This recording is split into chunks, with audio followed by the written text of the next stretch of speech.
fans, AJ Kern here. I recently received a letter from the United States Citizenship and Immigration Services that I'd like to share with you in a moment. But first, a little background.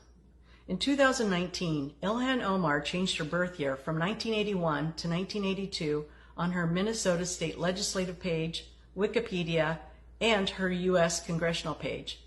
You can watch a video explaining why on ajkern.com. You can also watch another video of my visit to the Minnesota Secretary of State's office, where I learned that they did not verify Ilhan Omar's citizenship.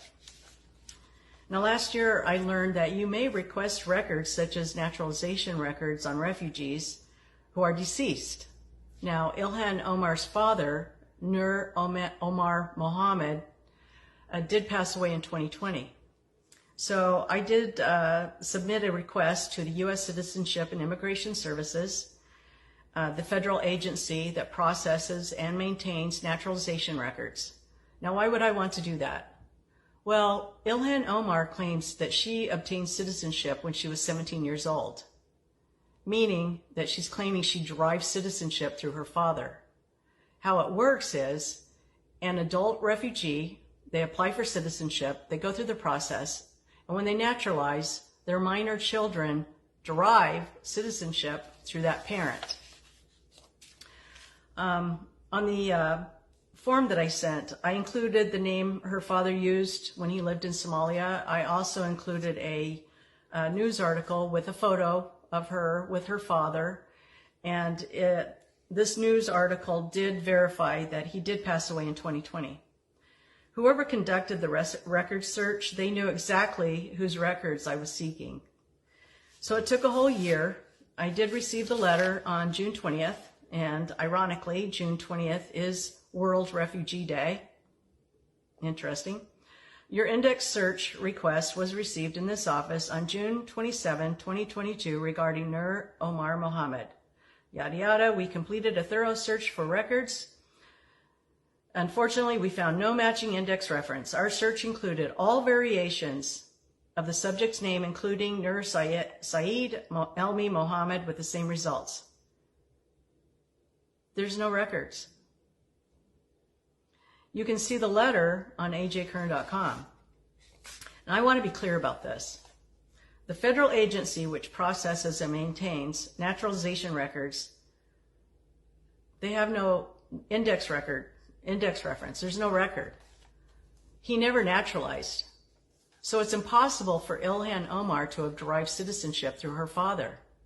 It looks like Ilhan Omar is not a citizen. She just didn't count on the fact that someone might request her father's records. So it looks like Ilhan Omar has committed voter fraud and may have perjured herself when she ran for Congress. So this is a call to action. If you live in Minnesota, I'm asking you to go to ajkern.com, print out the letter, then go to the Hennepin County Attorney's Office and file a voter fraud complaint. You don't want to go by yourself? Good. Take a friend. Take your entire Senate District BPOU with you. You can all sign the complaint. Contact your Minnesota state legislators. They should also file complaints and take action. Contact your members of Congress. They should file a voter fraud complaint with the FBI. It does affect a federal election. Additionally, your very own Michelle Fischbach sits on the Congressional Ethics Committee, and this is the committee that would initiate the removal of Ilhan Omar.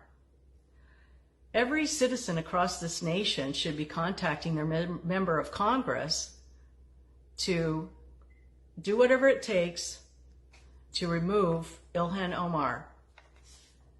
All the elected officials took an oath to defend the Constitution. Now it's time for them to step up and do so. So we cannot allow a Somali nationalist to be in Congress writing and voting on laws that affect the American people. I don't know about you, but I'm not having it. Our founding fathers sacrificed way too much for this nation and for our freedom. I'm asking you to share this video. I'm asking you for your prayers. Please pray for our nation every day. And remember, Genesis 12:3. I'm A.J. Kern, and I approve this message.